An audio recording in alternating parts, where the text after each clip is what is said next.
You've probably checked your phone at least once since you started reading this. Not because anything happened, not because you were expecting a message. You checked it because some part of your brain runs a background process that never fully turns off, constantly asking the same question. Is there something new for me right now? And the maddening part is, the answer being no almost never stops you from asking again in 5 minutes. For a long time, people explain this with willpower language. You just need more discipline. You just need to put the phone in another room. But the pull you feel toward your phone isn't a discipline problem. It's the result of a learning mechanism discovered in a lab almost a century ago, one your phone happens to trigger more precisely than any device in human history. In the 1950s, psychologist B.F. Skinner ran a series of experiments on pigeons that would end up explaining, decades later, why you can't put your phone down. Skinner placed pigeons in a box with a lever. Peck the lever, get a food pellet. Simple enough. But then Skinner changed one variable, and that single change revealed something profound about how learning actually works. In one setup, pigeons got a pellet every single time they pecked the lever. Predictable, reliable. The pigeons pecked steadily, ate, and eventually slowed down once they were full. But in another setup, Skinner made the reward unpredictable. Sometimes a peck produced a pellet. Sometimes it produced nothing. The pattern was random, no rhythm the pigeon could learn or anticipate. Skinner called this a variable ratio reinforcement schedule, and the pigeons receiving it didn't slow down. They pecked harder, faster, and far more compulsively than the pigeons on the predictable schedule. Some pecked thousands of times an hour, long after they were full, unable to stop. This is one of the most replicated findings in behavioral psychology, and it applies just as cleanly to humans. Predictable rewards satisfy you, and then you stop. Unpredictable rewards create compulsion because your brain isn't chasing the reward itself anymore. It's chasing the uncertainty. This is also, not coincidentally, exactly how a slot machine works. Researcher Natasha Schüll spent years studying the design of casino gambling machines, and her research revealed that modern slot machines are engineered with extraordinary precision around this exact principle. The near miss, the almost win, the unpredictable timing of a payout, none of it is accidental. It's calibrated, deliberately, to keep a gambler's finger moving toward the button, because a machine that pays out unpredictably produces far more repeated pulls than a machine that pays out on a reliable schedule ever could. Now, think about what happens when you unlock your phone. You pull to refresh. Sometimes there's a message. Sometimes there's nothing. You check your notifications. Sometimes something interesting happened. Sometimes it's an app update. You open an app built around a feed. Sometimes the next post is fascinating. Sometimes it's forgettable. The pattern is unpredictable by design, and unpredictability, according to nearly a century of behavioral research, is precisely what keeps a lever-pulling pigeon, a slot machine gambler, or a person holding a smartphone unable to stop checking. But there's a deeper layer to this story that goes beyond behavior and straight into brain chemistry. For a long time, people assumed dopamine was simply the brain's pleasure chemical, the thing that floods your system when something good happens. Neuroscientist Wolfram Schultz's research on primates overturned that assumption. Schultz found that dopamine neurons don't just fire when a reward arrives. They fire most intensely in response to uncertainty about whether a reward is coming at all. His experiments showed that dopamine spikes peak not at the moment of receiving something good, but in the anticipation just before, especially when the outcome is unpredictable. This is sometimes described as a prediction error signal. Your brain is constantly forecasting what's about to happen, and dopamine fires based on the gap between what it expected and what it got. A guaranteed reward, one you can predict with total confidence, produces a comparatively modest dopamine response because there's no error to correct. But an uncertain reward, one that might or might not arrive, keeps that prediction error alive every single time, which keeps dopamine firing in anticipation again and again, well before you even know whether you're getting anything at all. This is why the moment right before you unlock your phone often carries more pull than whatever you actually find once you do. The reaching for the phone, the half second of not knowing, is where a meaningful share of the dopamine activity is happening. What's waiting on the screen is almost secondary to the anticipation itself. There's a reason this system latched onto humans so effectively, and it isn't only about phones.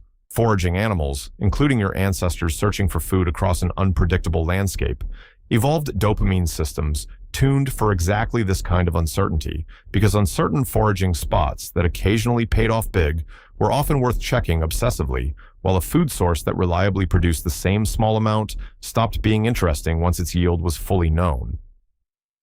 Your brain's uncertainty-seeking circuitry wasn't built for notifications. It was built for berry bushes and hunting grounds. Your phone simply gives that ancient foraging instinct millions of possible patches to check, all reachable with a flick of the thumb instead of a walk across a valley. Put these two pieces of research together, Skinner's variable ratio reinforcement and Schultz's dopamine prediction error findings, and you get a strikingly precise blueprint for what your phone is doing to you dozens of times a day. Every unlock is a lever pull. Every scroll is a peck.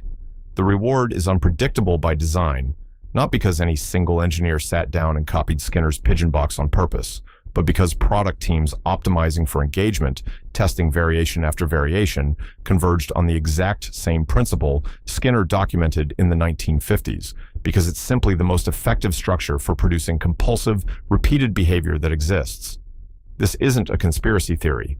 It's publicly documented product design philosophy.